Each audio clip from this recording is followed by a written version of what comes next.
Hello and welcome to Sustain, the podcast where we talk about open source sustainability for the long haul. Who are we? Where did we come from? Where are we going? Abby doesn't know how this podcast starts. I just asked her to say that and she couldn't remember. Listeners, please be patient with us. It's great to be here again. I feel like it's been a bit since we had an awesome podcast. All our podcasts are awesome. It's been a bit since I've recorded the podcast because we've been traveling. There was the Open Source UN Week in New York, which was a lot of fun. There's been other fun conferences around, which were exciting. There was the Open Source conference in Berlin that happens every year. What was the name of that, Eriol? FOSS Backstage. Yeah, you went to FOSS Backstage. I went to the UN. I feel like I lost out because FOSS Backstage is obviously the best. Anyway, listeners, as you may have guessed, we have other hosts on this podcast today. Before we introduce our guests, I want to make sure you know who they are because not everyone has heard this podcast before. I am Richard Littauer. Hello. Calling in from New Zealand, and we are joined today by Abby Cabs. Abby, Cabunoc Mays, how you doing? I'm doing great. And I just love the way you open the podcast, and I can't remember the exact wording, and it's the best. So happy to have you do it. I'm glad that you can't remember is the best. I agree. And Eriol Fox is joining us today. How are you doing, Eriol? I'm doing good. Excellent. That's great. Eriol's calling in from the UK. Abby's calling in from Toronto. And we have another UK person calling in today. From Bonnie, Scotland, from Edinburgh, we have another PhD student. Vlad-Stefan Harbuz is joining us today. Vlad, how are you doing? I'm doing great, and it's really fun to talk to you guys already, so I can only imagine how the rest of the podcast will go. It's only downhill from here. Much like a PhD. Vlad, you and I share that. We're both doing that at the moment. I would love to hear more about the work that you're doing. For those of you who don't know, just to give a brief teaser, Vlad works on open source infrastructure in general. He is a researcher. He's also the executive director of the Software Stewardship Lab, which we are going to talk about. And he's the director of the Open Source Pledge, which you may have heard about. If not, keep listening. But right now, he is doing a philosophy PhD at the University of Edinburgh on the ethics and epistemology of open source, which is a very long Greek-sounding word. Vlad, tell me how you ended up in that chair. What happened? Okay, so let me give you a bit of background. So I've been working in software for a long time, and I used to just run a software company. And in doing so, I became a little bit upset with myself because basically we had a bunch of employees that were building the software. And then one day I realized I was a bad guy in that I was an exploitative employer. And then I felt very sad and regretted my decisions. At the same time, I realized that it's not super easy to figure out all the best ways to work together with other people. So that's how the philosophy started. I was like, okay, let me see why this is such a difficult thing. And quite quickly, I started to think about open source communities a lot more. And then one day I found out about this thing that Sentry were just about to launch, which is the Open Source Pledge. And it made me really excited. So I wanted to work on it. I wanted to help with that. And for people that don't know, the Open Source Pledge is an initiative where we try to get companies to pay the maintainers, to pay open source maintainers generally, but specifically the maintainers of the software that they rely on, hopefully. And we ask them to give at least $2,000 per developer that they employ at the company per year to any open source maintainers or foundations. And we've raised around $7.2 million. And sort of working on the pledge, which I have loved doing, raised some other issues in the open source ecosystem for me that got me really interested and made me feel like we should really be solving them, which is even when companies were willing to pay money, we had all sorts of problems about where should this go? Should this go to the projects that I depend on? Okay, how do I figure that out? How do I figure out the whole dependency chain? Should it go to things that are widely depended upon by everyone, like the most critical packages in the open source ecosystem? What are those packages? How do we find them? Oh no, there's gaps in the dependency trees that we see. That's bad. A bunch of people are missing out. We can't support them. We can't make sure that they're able to do good work. We can't make sure that they're getting paid. But we also don't know when there's issues with their projects, when there's security issues or something. So I uncovered this whole mess of open source issues. And I was like, okay, well, this is so important because I really care about all of the work that these people are doing, but we're really struggling to support them. Yeah. And so that's how the Software Stewardship Lab came about. Basically, I just wanted, with my friends that also work on this stuff, create a place together where we can basically do research that helps the sustainability of the open source ecosystem. And yeah, so the Software Stewardship Lab is a nonprofit research lab that does work that improves the sustainability of open source generally. And right now we're focusing on different things that we can talk about. So it's a lot of supply chain security stuff and also maintainer burnout and so on. But we can get into all of that. Yeah. That's a lot to get into, which is really, really awesome. Really quickly, the open source pledge has raised over $7 million. That is not a footnote. That is like a blazing headline. That is super, super cool. We had Chad Whitaker on the podcast in September 2024, almost 2 years ago, with Eriol was on that one as well. Chad has since left open source to pursue local happiness with the local community, which I'm really excited about. He realized he'd rather not be on his computer as much. He's working at Home Depot, and I think he's doing great. I'm really happy that Chad decided to do that because we all need to follow our personal happiness. At the same time, the fact that he left a legacy of $7 million for open source is ridiculously awesome and over the top. So well done. I don't want to relegate the open source pledge to the bottom just so we can talk about the stewardship lab. I want to talk about both. If it's okay, what do you do with that $7 million? What's happening with that?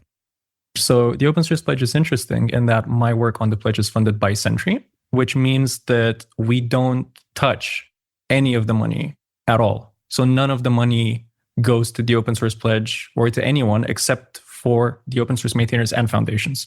So we basically encourage companies to give this money, but then the companies make that decision about where the money should go and who they want to support. And there's no intermediaries. The money goes directly to the open source folks. We help them out by talking to the companies, giving advice about how to distribute this money, and writing posts, doing research about how to best financially support open source, but we don't handle the money.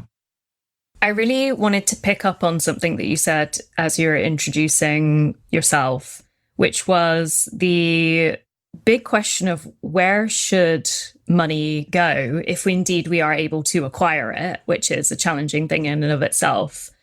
I remember some, conversations about quadratic funding and however you come down on whichever side of whether that's good or not. But from my learning and perspective, I find a lot of funding for open source to be somewhat of a popularity contest. Popularity in a sense of like, is it known? Is it used? Do people like it? Are people contributing? And I'm wondering what your learning, what your research, what your thoughts are on where we are not seeing funding go to in open source, where it could actually really need to be going and where it's really essential, and how we might shift these kinds of attitudes of who gets what for what reasons. I think there are a few challenges. So I think in one sense, we don't want it to be a popularity contest per se. At the same time, if some packages are used by a tremendous number of people for a tremendous number of technologies and applications, I think that that's certainly an input that we should be taking into account.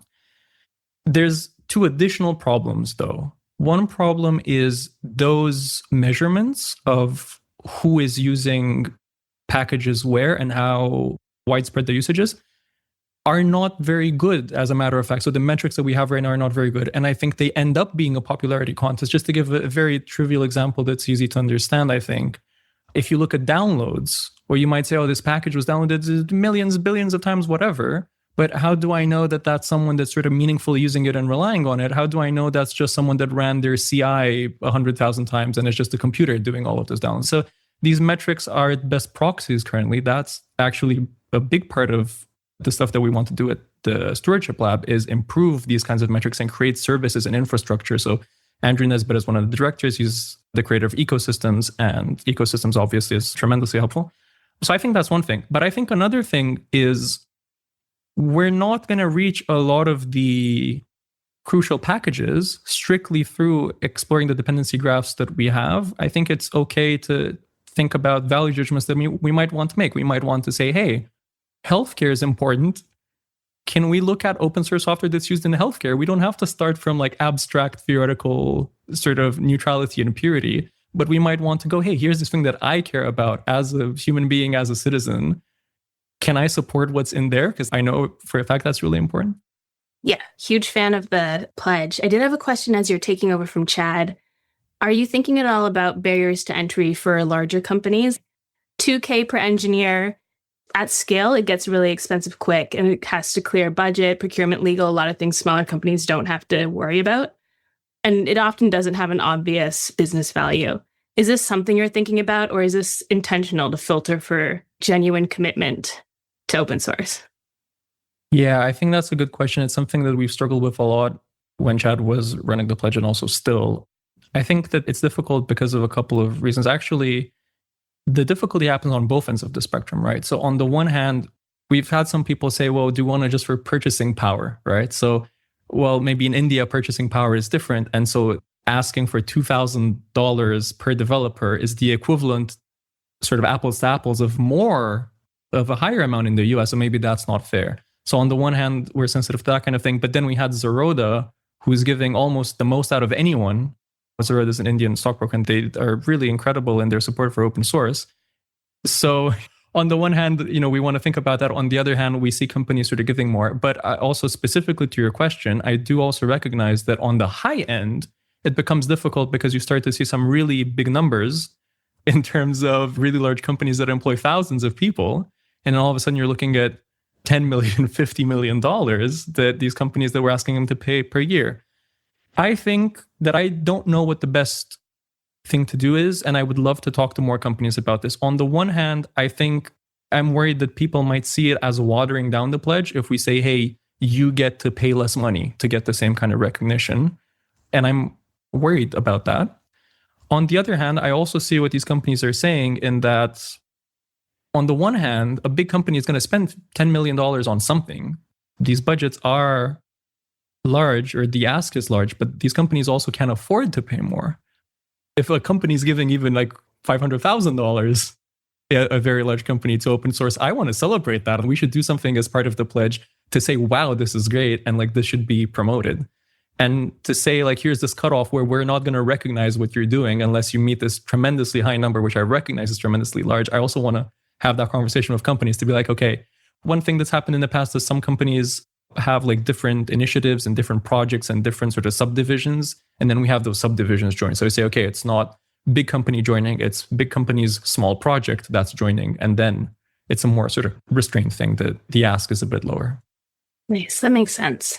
I realized after saying it that Chad also has another legacy, which is this podcast, because Chad is, of course, one of the founders of Sustain, which is really, really the best. I love Chad.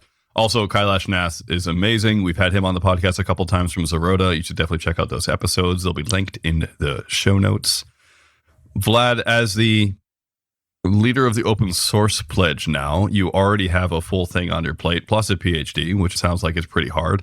Tell me about the Stewardship Lab. What's going on with that? Yeah, so the Stewardship Lab, if we've timed everything correctly, and you, the listener, will know, it should be launching the same day that you are listening to this. It's stewardshiplab.org. The idea of the Stewardship Lab is the following. I have been thinking about a lot of these open source sustainability challenges. I have friends who are doing incredible research. They're looking into these problems. But I was just thinking, wouldn't it be great if we got together and created an organization where we can do this work together so that we can get more done as opposed to working separately, and so that we can also get funding for this work. The irony of it is, we just talked about how it's difficult for open source projects to get funding.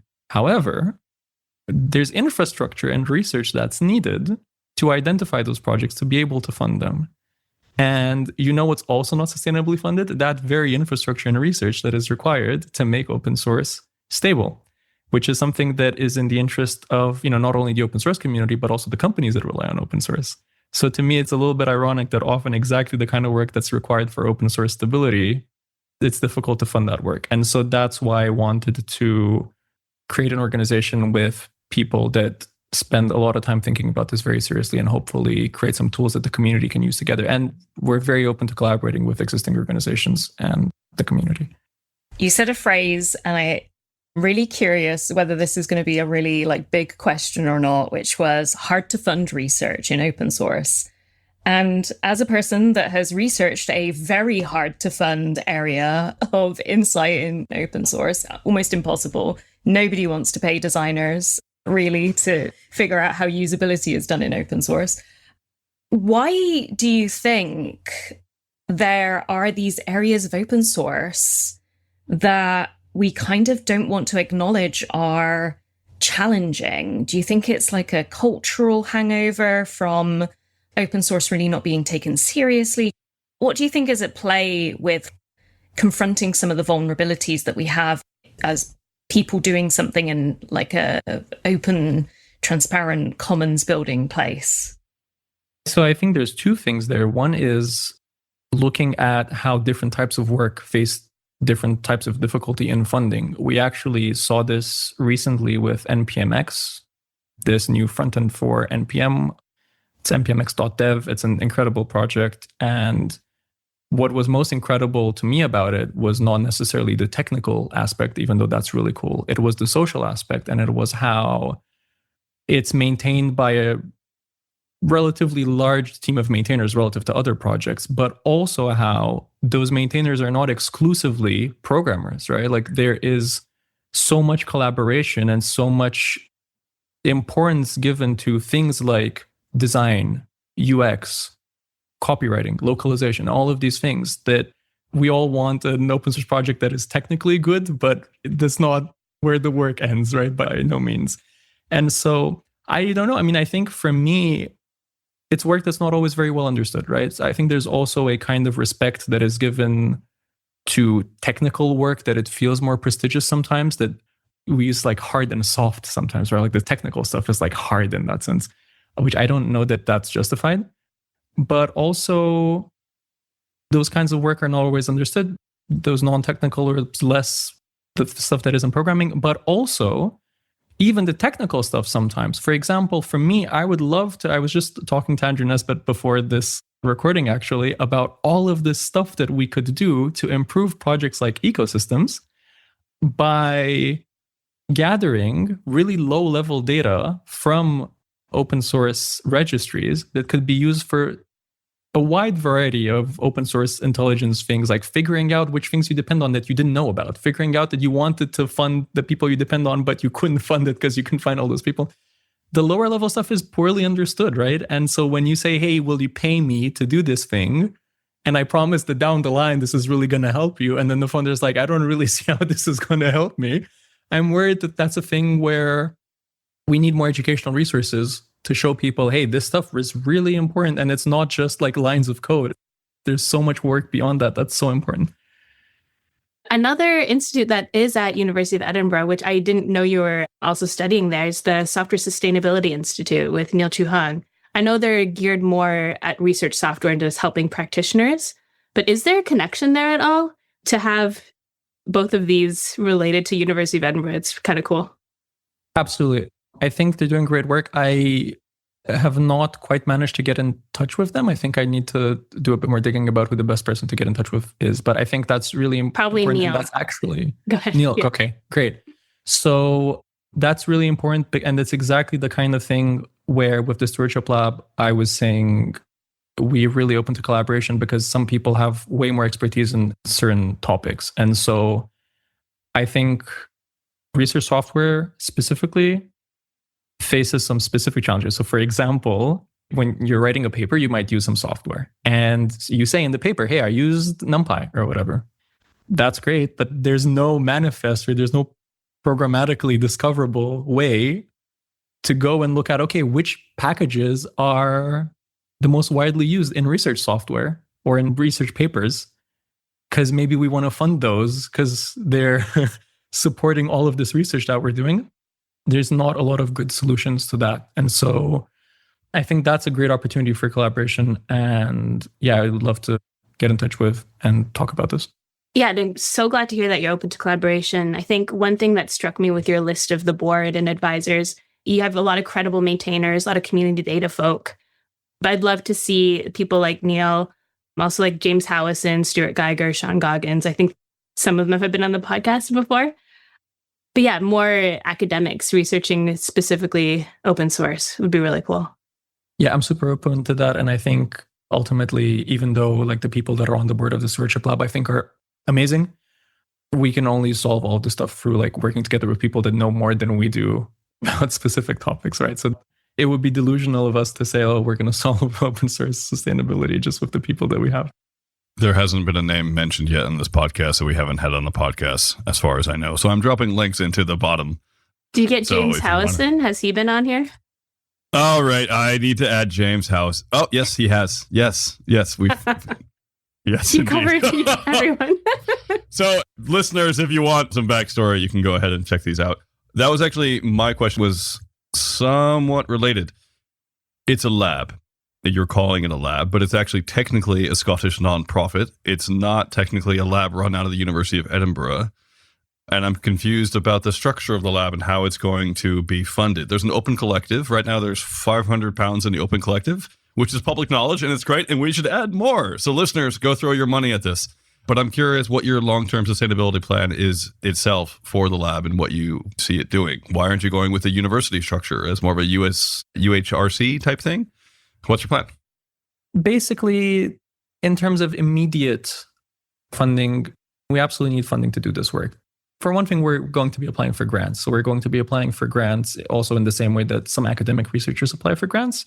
So there, I think UKRI, there's a current program that is normally an academic thing, but they are opening it up to non-academic researchers currently as well, which I'm very grateful to. So that's a great connection and a great opportunity to do this research outside of academia.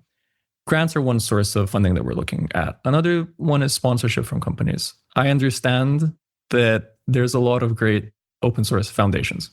The reason it's a lab and not a foundation is that I think we really wanted to emphasize that we are specifically doing research and creating software and writing papers and creating services that people can use.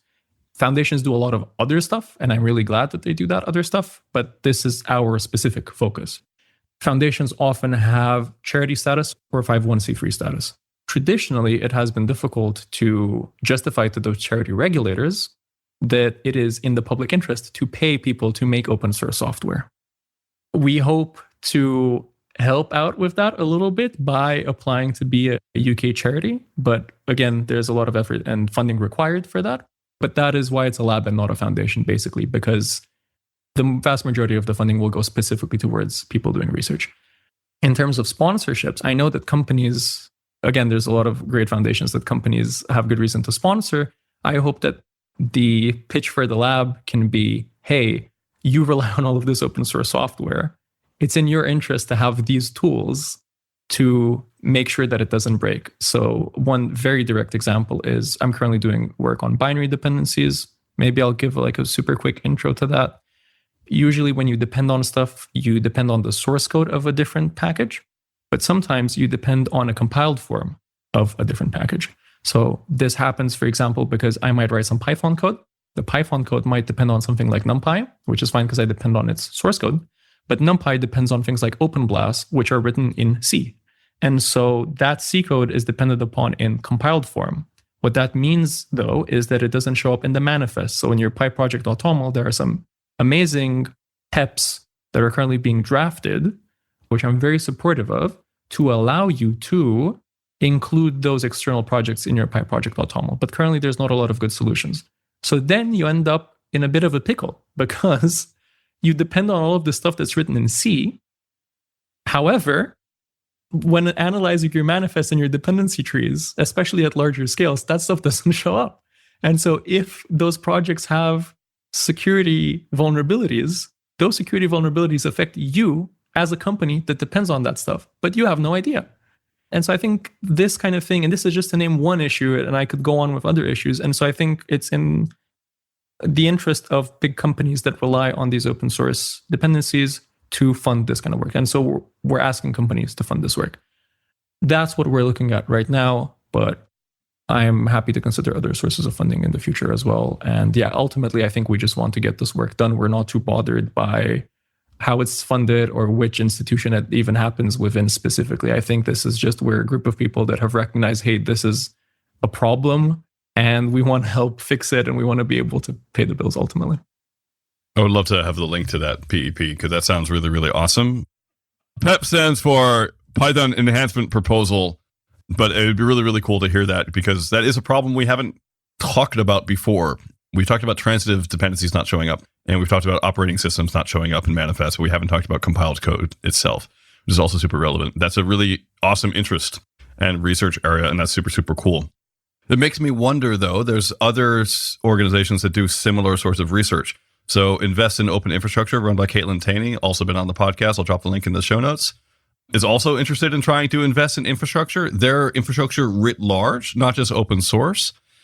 And then there's the Open Technology Research Group, OTR, which is trying to run conferences every year that focus on this sort of issue to bring researchers together to share about this. Both of these, I think, are somewhat related to you, but sort of covering the same problem from different angles. One of them is a foundation trying to get money to help fund infrastructure libraries globally, like the scientific infrastructure writ large. And the other one is more of a community of practice trying to understand what open infrastructure is. And you're somewhere in the middle, right? You're like, hey, we're focusing on open source dependencies. These things are broken. Is that a correct assessment? First of all, I think those organizations are doing amazing work. I know of them. I have not personally spoken to the people running them. And so if those people are listening, I want to go on the record saying, let's be friends. I want to be friends and hang out. I also want to say I've been foregrounding the dependency tree work because that's what I personally do a lot of the time. But I also would like to mention some other stuff that other people that run the lab do. So for example, Miranda Heath, who has also been on the podcast, does work on burnout in open source. So she wrote a report recently about burnout in open source that was very thorough and I think foregrounded a lot of experiences from people in open source that I know that many people resonated with when reading them, but there's a lot of additional work to be done there. So for example, Miranda's currently working on doing a yearly follow-up to the burnout report to talk about what has changed in the meantime, if there's something we can uncover there. And she's also working on a follow-up report about the impact of AI on the mental health of open source maintainers, which I also think is very important. I have been talking a lot about who are the maintainers, how can we discover these people? Because again, that's sort of what I directly know. But Miranda, for example, is researching, how are the maintainers? How are they doing? How can we have governance structures that enable good mental health among maintainers? Can we as the lab create those kinds of resources that can hopefully help people to set up their open source projects in a way that is good for their mental health and that is sustainably governed?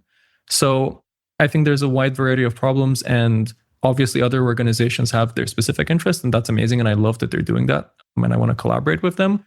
And yeah, in the lab currently, we're doing a lot of software supply chain security and a lot of maintainer mental health and governance research. But I hope that it can be a more general space where people that are currently part of the lab, but hopefully also future people that want to do this research and collaborate and get paid through some of this funding that we're hopefully going to be able to raise, that they can do their research that they think is important, right? So it's about creating a larger space that's focused on, more general questions in open source sustainability. I think that's worthwhile, and I think that's really important. I think so too. We're running up on the end of our time here today because all things are finite, including podcasts.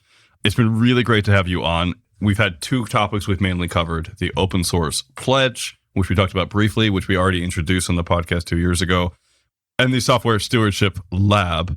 Vlad, what can listeners do today, and what can they convince their employers to do to help out? I would like to tell people that work for large companies to tell their employers that their corporate commercial work relies more on open source software that people develop for free in their free time than they realize, that work is tremendously important for their business, and that there are organizations, not just the Stewardship Lab, but also other organizations that are doing work to help create resources to make this infrastructure more sustainable. And I would say to those people working for those companies, try to convince your boss, try to explain to your boss that this stuff is worth funding. And it's not just worth funding for the social good, even though that's absolutely worth doing and that's tremendously important. It's also in the company's interests. So you have two very good reasons to do it.